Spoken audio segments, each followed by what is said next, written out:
Il était une fois une gourmette intrépide qui partait à la conquête de cette terre appelée gastronomie. Lors de ses expéditions, elle rencontra des chefs talentueux et fort sympathiques. Elle décida de leur tirer le portrait audio afin de vous raconter leurs histoires fabuleuses. Et l'exploratrice ? C'est moi. Salut à toi auditeur gourmand, je suis Jennifer Anne, créatrice du média Culinariste. Culinariste est un podcast où je vous raconte de manière romancée l'histoire personnelle de chefs ou d'artisans qui m'ont touché au cœur et à l'estomac.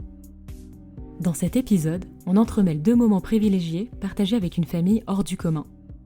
Cette incroyable tribu de charcutiers traiteurs derrière les 5 boutiques parisiennes qui portent toutes l'étendard de la Maison Véraud. D'un côté, je retrouve Catherine Véraud un samedi matin pour papoter au détour d'un appel visio, et oui, confinement oblige, et de l'autre, je cuisine avec Nicolas Véraud, une terrine au canard, porc et pommes caramélisées dans le labo au sous-sol de leur boutique du 6e arrondissement, avant le confinement évidemment.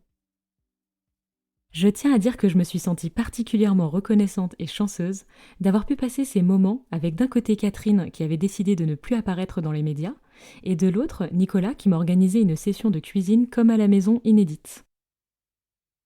Les Véraud, c'est une famille époustouflante. Je pense honnêtement que rares sont les familles aussi soudées et fusionnelles qu'eux. Mais ce qui m'a particulièrement touchée, c'est leur histoire d'amour au pluriel. Celle de Catherine et Gilles qui démarra avec un coup de foudre, mais qui ont aussi développé une relation profonde et solide au fil des années qui force l'admiration. Et celle de parents, bien que vraiment débordés, qui n'ont jamais vacillé dans leur amour et l'attention qu'ils tenaient à porter quotidiennement à leurs 2 fils. Bref, je vous propose aujourd'hui de découvrir l'histoire romanesque de cette famille hors norme, qui n'a pas toujours été rose, mais qui, spoiler alerte, se termine magnifiquement bien. Et justement, l'histoire est tellement belle et dense qu'il a fallu la couper en 2 parties. Donc voici la première et vous aurez la suite au prochain épisode.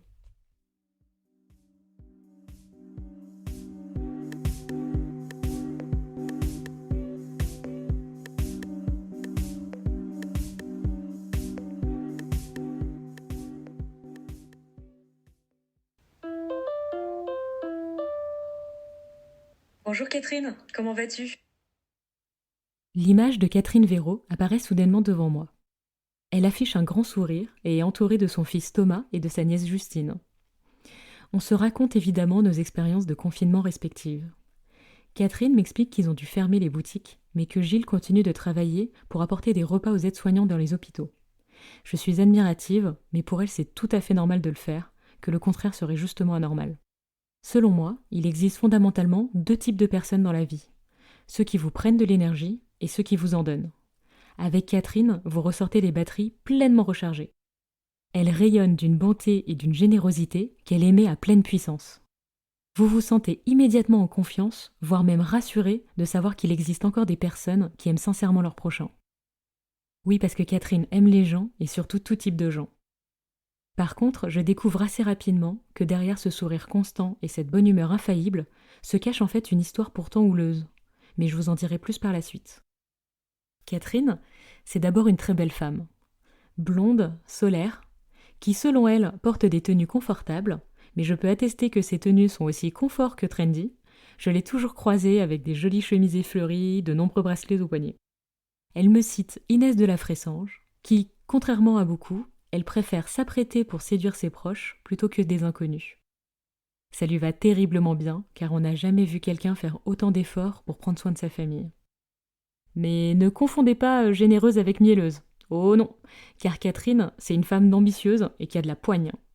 Lorsque le comptable lui estime que leur chiffre d'affaires maximum sera de 100 000 francs et encore à la meilleure semaine à Noël, Catherine lui répond non, qu'elle fera sauter ses statistiques et que ce maximum sera même le minimum au milieu de l'été. Quand elle était petite, elle voulait être hôtesse de l'air. Mais son père a tué le rêve dans l'œuf en lui disant qu'elle pouvait faire le même service, mais dans la charcuterie de ses parents. Son emoji préféré, sans se concerter, il se trouve que c'est le même que Nicolas son fils, l'emoji mort de rire. Comme quoi, les chiens ne font pas des chats. Ce qui l'a fait rire, c'est de voir ses 2 fils se marrer ensemble. Ce qui l'a fait pleurer, c'est lorsque ses enfants ont des problèmes. Elle se retrouve complètement vulnérable dans ces moments-là. Ce qui la rend en colère, c'est l'injustice. Elle me raconte un exemple scandaleux d'une dame qui rentre dans la boutique et dit à son fils que s'il ne travaille pas bien à l'école, il finira comme eux en montrant les vendeurs. Évidemment, Catherine l'a mise dehors et c'était bien mérité. À la maison, c'est Gilles qui cuisine. Qu'est-ce qu'il mange ? Eh bien, figurez-vous qu'ils mangent du quinoa et qu'ils sont véganes. Mais non, pas du tout. L'hiver, Gilles fait du potage avec de la bonne saucisse de Morteau et l'été, c'est plutôt jambon avec de la salade. Justement, comment est Gilles Véraud ? Catherine me le dépeint amoureusement. Gilles, c'est quelqu'un, si tu veux, de profondément honnête. Donc, à jamais, il trahira qui que ce soit. Tu vois, voilà. Il peut ne pas aimer, auquel cas il passe son chemin, mais jamais il dira à un client, c'est de la sole si c'est de la guimande. Tu vois, je veux dire, c'est pas possible. Elle m'explique qu'en tant que fils de charcutier, il n'a pas été élevé par ses parents qui étaient débordés par le commerce et que les relations n'étaient pas tendres. Gilles a d'abord choisi son métier par devoir pour sa famille, même si c'est devenu une passion par la suite. Son père lui disait que tous les apprentis qu'il recevait étaient meilleurs que lui. Bref, de quoi créer des doutes sur soi-même. Sauf que Catherine avait sa méthode pour rebooster son homme. Tous les jours, je lui dis à quel point c'était un homme merveilleux. Mais tous les jours. Il n'y a pas eu un jour où je ne lui ai pas dit que moi, je croyais en lui parce que j'avais vu la richesse qu'il avait au fond de lui. Et donc, en fait, un jour, tu vois, c'est rentré dans la tête. Il est devenu invincible. Et elle a fait ça tous les jours de ses 23 ans jusqu'à ses 39 ans. Alors imaginez la profondeur de leur relation. Et justement, leur histoire d'amour est assez incroyable aussi, mais nous y reviendrons. Pour le moment, allons cuisiner un petit peu avec Nicolas.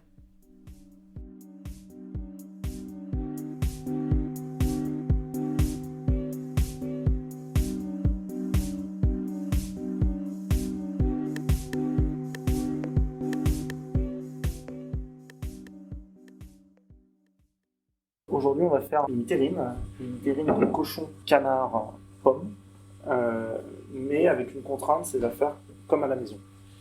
Donc, on ne va pas utiliser de matériel professionnel, comme par exemple un hachoir ou un mélangeur. Pour un mélangeur, on va tout faire à la main. Ok. Nous sommes dans le labo, au sous-sol de la boutique Maison Véraud du 6e, l'adresse historique. Un plafond bas, du carrelage blanc partout, un énorme plan de travail, plusieurs fours et autres machines professionnelles en inox nous entourent. C'est leur petit labo qu'ils ne montrent jamais, car la production se fait maintenant dans leur grand atelier à Ivry. Nicolas est d'abord un peu nerveux, car c'est la première fois qu'il fait un atelier avec une recette maison, mais on va rapidement se détendre et passer un excellent moment à se marrer les mains dans la charcutaille. Comme Nicolas vous l'a expliqué, on va cuisiner une terrine de canard, porc et pommes. J'en profite pour lui demander la différence entre une terrine et un pâté.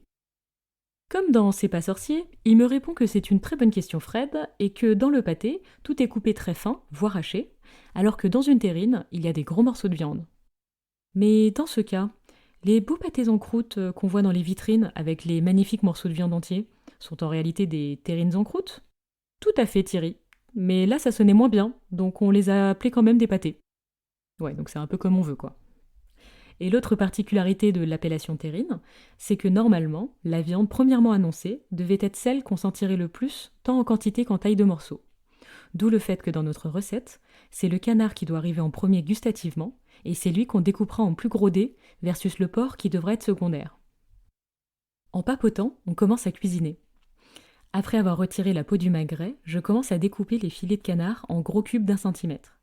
De son côté, Nicolas retire la peau de la poitrine de porc et la coupe en dés très fins, comme si on hachait à la main. Bon, là, comme c'est pas toujours évident de se concentrer sur une trame d'interview et de cuisiner en même temps, mes cubes de canard deviennent un peu irréguliers au fur et à mesure de la discussion. Et Nicolas m'attrape la main dans le sac. Attention, là tu triches. Hein.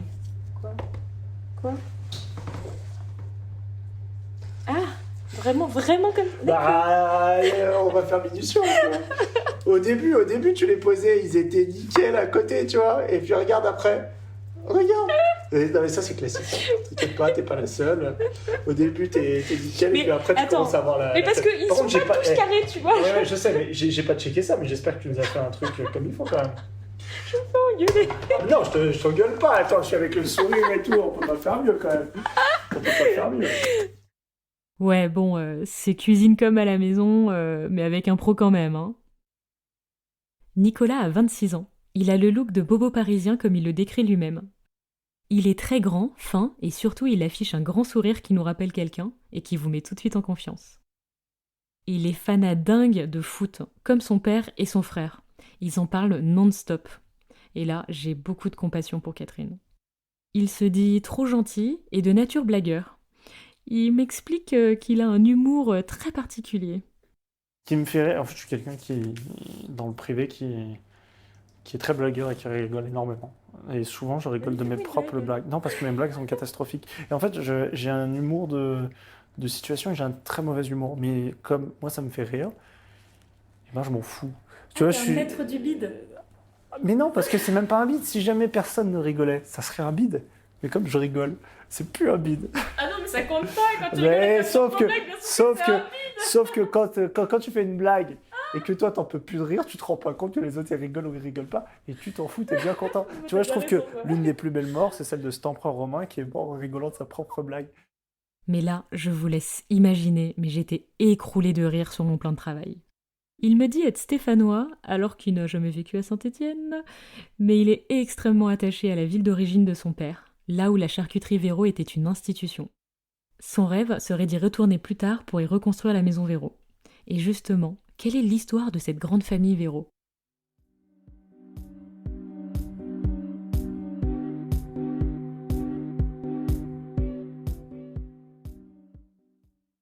Catherine me raconte que la saga Véro débute en 1930 à Saint-Étienne avec une grand-mère de poigne.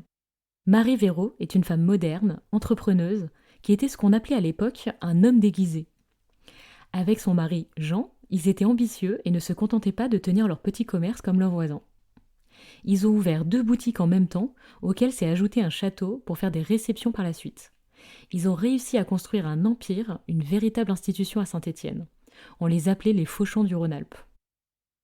Ils eurent 2 fils, Alexandre et Pierre. Comme il était coutume à cette époque-là, ils leur avaient choisi leur femme. Le premier, plutôt chanceux, accepta le mariage arrangé, qui deviendra un mariage d'amour. Le deuxième est moins emballé, et lorsqu'il monte à Paris pour une formation, il tombe amoureux d'une Parisienne. Donc il négocie le fait de choisir sa femme contre le fait de se former à la charcuterie et reprendre l'entreprise. À partir de là, l'entreprise devient familiale, voire un peu trop. Toute la famille, les grands-parents, les 2 couples et leurs 5 enfants, habitent dans un même immeuble, travaillent ensemble, et les enfants vont même à l'école au pied de l'immeuble, sous le regard attentif de la grand-mère qui les surveillait de sa fenêtre. Ils vivent en vase clos. Donc comme vous pouvez l'imaginer, leur quotidien est digne d'une telenovelas, avec des dramas au quotidien. Mais c'est aussi ce qui a ancré les relations et le sens capital de la famille pour les Véro. Et c'est un modèle familial qu'ils ont réussi à transmettre de génération en génération. Chaque enfant Véro a vécu et respiré Véro. Justement, dans les enfants, nous avons d'un côté Alexandre qui en a eu 3, et de l'autre Pierre qui en a eu 2, dont Gilles Véro. Comme ils ont grandi ensemble, les 5 cousins sont très proches, comme des frères et sœurs. Et même lorsque l'un d'eux est parti vivre en Guadeloupe, malgré la distance, ils restent intimement liés. Même aujourd'hui, la génération de Nicolas est très proche de leur cousin en Guadeloupe. Pourtant, les choses n'ont pas été faciles, surtout le moment où Alexandre et Pierre ont voulu passer le flambeau à leurs enfants.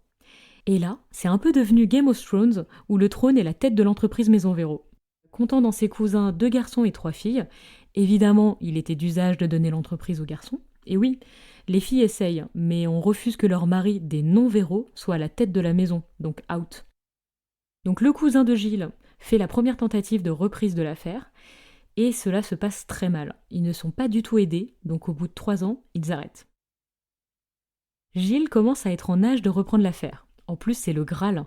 Il épouse une fille de charcutier parisien, donc le parfait candidat.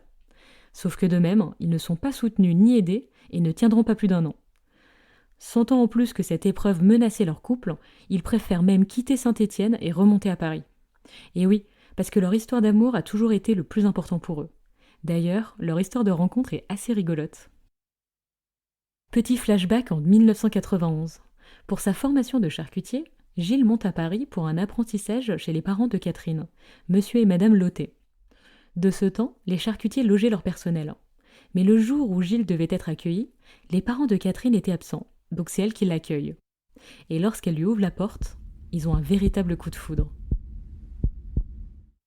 Sauf que, désolé de vous casser dans le conte de fées, dans la réalité, ce n'est pas aussi facile évidemment. Ils ne furent pas de suite heureux avec beaucoup d'enfants. Gilles était déjà engagé avec quelqu'un et Catherine était plutôt fêtarde et papillonnée. Ah oui, ça ressemble un peu plus à la réalité. Donc ils deviennent d'abord amis. Catherine me raconte des souvenirs de concerts de Balavoine et de Goldman qu'ils ont fait ensemble. C'est trop mignon. C'est bien plus tard que ça a commencé. Alors que Gilles avait terminé son apprentissage et était reparti, à 23 ans, il revient la retrouver à Paris et c'est seulement là qu'ils débutèrent leur relation. Et là, ça va très vite. Justement, on active le mode conte de fées, car au bout de 15 jours, ils annoncent à leurs parents qu'ils veulent se marier. Évidemment, leurs parents disent qu'ils sont complètement fous. Néanmoins, 1 an et demi plus tard, ils s'unissent au château des Véreaux à Saint-Étienne. Et aujourd'hui, cela fait 30 ans qu'ils sont heureux dans leur mariage. Revenons au fil de notre histoire. Souvenez-vous, Gilles et Catherine quittent Saint-Étienne pour Paris. Catherine, la parisienne, est accusée d'enlever Gilles. C'est une très mauvaise période pour le clan Véraud. De l'autre côté, Catherine ne s'engage pas non plus avec ses parents, qui de toute façon ont transmis leur commerce à son frère. Donc ils se ferment aussi les portes du clan Lauté. Pendant 2 ans, ils cherchent leur propre commerce qu'ils peineront à trouver, mais malgré les difficultés, ils auront par contre le bonheur de faire 2 enfants, Nicolas puis Thomas. En 1997, ils finissent par trouver leur local et installer leur première boutique dans le 6e arrondissement, qui s'appelait Gilles et Catherine Véraud. Le nom de Maison Véraud arrivera bien plus tard. Dans ce local, tout est à refaire. Ils se lancent dans de gros travaux avec très peu de moyens. Ils vivent au-dessus, dans la réserve avec les enfants. C'est un moment très dur car ils sont seuls. Leur famille ne leur apporte aucune aide ni soutien. Les parents ne viendront voir le local que le 2e jour après l'ouverture. À ce moment-là, Catherine et Gilles ont une rage au fond, une envie de revanche qui décuple leur motivation. À l'ouverture, ils ont tellement la pression que Gilles en est malade. Ils n'ont même pas d'argent pour acheter des paniers en osier pour présenter les saucissons, donc ils lustrent le peu de meubles qu'ils ont pour faire bonne figure. Sauf qu'au premier jour, personne ne passait la porte et le quartier était désert. Ils avaient ouvert en plein mois d'août. Originaires de quartiers populaires où même l'été les rues sont animées, ils n'avaient pas réalisé que les résidents de leur quartier bien plus chic étaient tous en vacances. Et ce début a annoncé un démarrage très difficile. Catherine n'osait même pas déposer la caisse à la banque, de peur que le comptable voie le peu de chiffres qu'il rentrait. Mais ils se sont pas laissés abattre et ont commencé à tester des choses nouvelles pour s'en sortir. À cette époque, dans les maisons parisiennes, les traiteurs avaient pour habitude d'afficher en vitrine des produits nobles et travaillés comme le foie gras ou les œufs en gelée. Donc les Véraud avaient reproduit les normes. Sauf que des clients avaient fini par leur dire qu'auparavant la boutique était une charcuterie et qu'ils voudraient plutôt retrouver ces produits-là. Au même moment, Gilles venait de remporter le concours de fromage de tête. En connectant les 2 idées, Catherine a eu une fulgurance et lui a demandé de mettre du fromage de tête en vitrine et d'y ajouter d'autres produits de charcutier comme du pâté en croûte.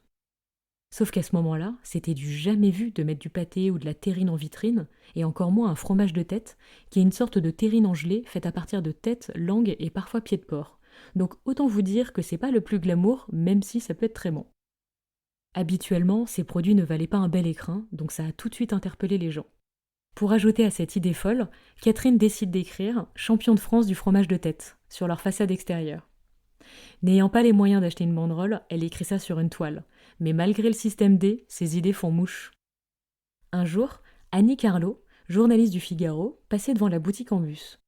Elle est interpellée par la banderole de fortune et surtout la mention en façade du fromage de tête. Elle s'arrête pour jeter un œil de plus près. Elle leur dira qu'on ne lui avait jamais servi de la charcuterie avec un service aussi élevé. Et ce moment de pur hasard a marqué le début de l'intérêt des médias pour la Maison Véraud. Alors qu'à ce moment-là, faut se rappeler que Top Chef n'avait pas encore démocratisé la gastronomie et qu'il était rare de parler de chefs ou d'artisans dans les magazines nationaux. Donc vous l'avez compris, le niveau de service et de relations clients ont été des clés de réussite chez les Véraud. Parce qu'il y a plus de 20 ans, lorsque vous demandiez à la charcutière de vous couper du jambon le plus finement possible, on se retrouvait toujours avec des bonnes tranches d'au moins 5 mm d'épaisseur. Je suis sûre que certains d'entre vous s'en souviennent. La chiffonnade n'existait pas chez le charcutier comme la vente se fait au poids. Je me souviens quand je faisais les courses petites avec ma grand-mère, quand le charcutier nous disait qu'il était au minimum de sa machine et que j'avais l'impression d'avoir la grosse tranche de jambon à braiser, vous voyez ? Alors que les Véraud se refusaient à tromper leurs clients pour que ceux-ci reviennent, et ce fut le cas. L'autre pratique qui paraissait hérétique pour l'époque, où on était encore très loin de la traçabilité ou du bio, c'est que tous les charcutiers de Paris utilisaient du porc mal élevé industriellement, mais qui coûtait peu cher. Sauf que Gilles s'était refusé à utiliser cette viande de si basse qualité. Il préférait encore arrêter son métier. C'est à ce moment-là qu'il a rencontré Laurent, son fournisseur de porc du Perche, avec qui il travaille encore aujourd'hui. Laurent Guglielmi était un reconverti d'école de commerce qui avait créé son petit élevage de porc d'une qualité exceptionnelle, mais qui évidemment était bien plus cher. Et donc Gilles a mené cette conviction à bout de bras contre tous. Au vu des chiffres qui étaient déjà très compliqués, même Catherine et le comptable le suppliaient de faire comme le reste des charcutiers et prendre des produits moins chers pour rentrer dans leurs frais. Mais Gilles a eu raison de se borner. Au fil du temps, comme de bonnes matières premières donnent forcément de bons produits, les clients étaient nombreux à y revenir. Aujourd'hui, ça nous semble évident comme démarche, mais à l'époque, Catherine et Gilles deviennent des parias. Ce sont les charcutiers qu'on ne peut pas fréquenter. Ils dérangent et sont traités de fous, d'inconscients, aux plus gentils de gens naïfs. Malgré la clientèle qui devient plus fidèle, les fins de mois restent encore compliquées. Pendant que leurs cousins achètent de belles voitures et se font bien plaisir, Catherine et Gilles roulent en Renault Espace et n'ont pas les moyens d'envoyer les enfants en vacances. Mais la roue commence à tourner. Début 2000, le succès commence enfin à pointer le bout de son nez. Ils veulent acheter un appartement pour sortir de la réserve à l'étage de la boutique. Et l'anecdote de comment Catherine a trouvé l'appartement dans lequel ils vivent encore aujourd'hui est très amusante.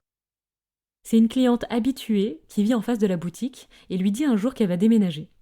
S'organise une visite improvisée où Catherine et la dame se retrouvent à prendre le thé et s'entendent hyper bien. Ni une ni deux, elles décident qu'elles allaient conclure la vente de l'appartement ensemble. Sauf qu'elles avaient juste oublié un détail, et pas des moindres, hein. Elles n'ont juste pas du tout discuté du prix. Mais c'est pas grave, elles avaient décidé. Autant vous dire que lorsqu'elles en parlèrent à leur mari, les deux autres tombèrent un peu des nues. Évidemment, l'appartement était hors de prix, mais la dame refuse que toute autre personne vienne vivre dans l'appartement et elle tient à ce que ce soit les Véro qui y habitent, quitte à le vendre quelques centaines de milliers d'euros sous le marché pour rentrer dans leur budget. La seule consigne qu'ils avaient, c'était que ce couple s'était tellement aimé dans cet appartement qu'ils demandent juste à ce que les Véro s'aiment tout autant dedans. Et oui, c'est ça le pouvoir des Véro. Les gens succombent à leur charme et ils leur rendent bien. Catherine me dit que toute leur vie, ce qu'ils auront su faire de mieux, c'est de reconnaître les bonnes personnes. Là, je me dis que j'aurais bien emmené Catherine avec moi pour mes visites d'appart. Avec les garçons, Catherine et Gilles mettent un point d'honneur à faire beaucoup d'efforts pour les enfants et ne pas reproduire ce que leurs parents commerçants avaient fait en les délaissant. Et un point très sensible pour Catherine, c'est Noël avec les enfants, car eux n'avaient jamais pu fêter Noël avec leurs parents. Imaginez-vous, Gilles a fêté son premier Noël avec sa mère lorsqu'elle avait 87 ans. Et oui, parce que Noël est une période cruciale pour les traiteurs et charcutiers. Mais Catherine en avait trop souffert, donc il était hors de question que ses enfants n'aient pas de Noël. Pour ce faire, ils ont adapté les traditions. Quand chez beaucoup de familles, Noël est un grand dîner où on ouvre les cadeaux sous le sapin avant ou après le dessert, Catherine et Gilles réveillaient les enfants aux aurores avec un grand petit déjeuner et leur offraient les cadeaux à ce moment-là. Et oui, pour Nicolas et Thomas, le Père Noël est un lève très tôt, dis donc. Et seulement ensuite, Catherine et Gilles partaient ouvrir la boutique. Et cette philosophie, ils ne l'appliquaient pas qu'à Noël, car malgré le fait de travailler en 3-8, de faire le ménage eux-mêmes dans la boutique jusqu'à 21h30 tous les jours, eh bien ils se débrouillaient pour jouer avec les enfants tous les soirs et de prendre le temps de suivre leur scolarité de très près. Ils tenaient absolument à ce qu'une fois adultes, ils aient réellement le choix de ce qu'ils voudront faire. Alors, absolument pas de pression pour reprendre l'entreprise, voire même au contraire, mais pas non plus obligés de compenser en faisant des études prestigieuses. Alors attention, ça ne veut pas dire qu'ils n'étaient pas exigeants. Quand Nicolas a voulu abandonner ses études de droit pour devenir charcutier, ils l'ont poussé à continuer ses études pour être sûr qu'il ne choisisse pas ce métier par dépit. Il fallait que Nicolas fasse un vrai choix.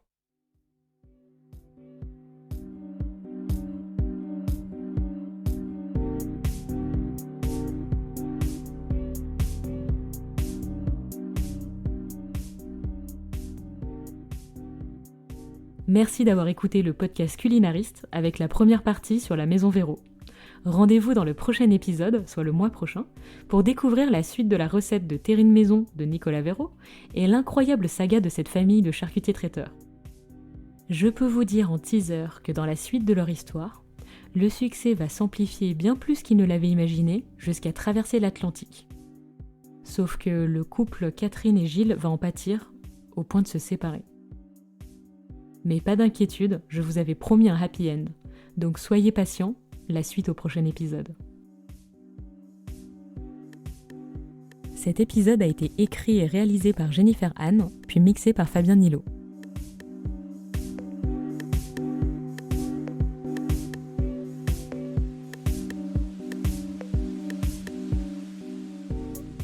Et pour le prochain épisode, rendez-vous le premier dimanche du mois, en même temps que la parution de notre magazine digital sur culinariste.com. Et oui, Culinariste, c'est aussi un magazine que j'écris avec ma partenaire Hélène Borderies. Notre objectif ? Traduire la gastronomie dans un ton décomplexé au travers d'articles sur nos adresses coup de cœur, nos recettes, de quoi nourrir votre culture générale food et bien d'autres articles gourmands. Abonnez-vous sur Instagram @culinariste.media ou sur notre newsletter pour être averti de la prochaine parution. À bientôt, savoureusement vôtre.